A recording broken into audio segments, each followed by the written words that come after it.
tension is running high, back in those Cold War days, from 61 to 65. But Mummy stands by her man, at the RCAF base, in Marville, France. There's the Berlin blockade, and the Cuban crisis, and the Kennedy assassination, and the Algerian general's revolt. And all the time, Mummy just sits there, watching the children play, desperately wanting to hear one of her own, singing, and all she hears is the sound of rain falling on the ground. As tears go by.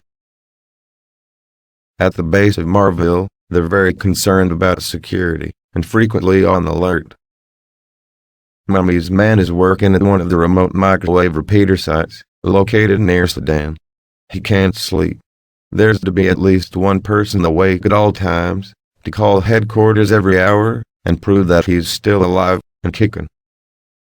And Mummy can't get no sleep either. She just sits there, in bed, all night long, reading, listening to the sound of rain falling on the ground. And tears go by. And then, suddenly, one night with stormy weather, she feels this strange sensation. The hair on the back of her neck stands up as she begins to perspire, and she looks towards the window, and she sees a face staring in at her, and she grabs for the pistol of her man, which is nearby, and goes outside. "Hey," Mummy says, "what you were doing here?" And he says, "Just passing by, ma'am, on the highway. Car ran out of gas." She's not sure which one of them is more scared, she when she sees him looking in, he when he sees the gun. "And so, come in," she says, "I'll give you shelter from the storm. And a can of gasoline too."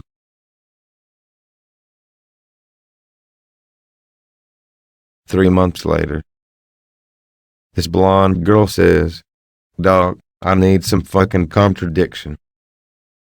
"You're ignorant," the doctor exclaims. Blonde says, "Yep, 3 months. Mummy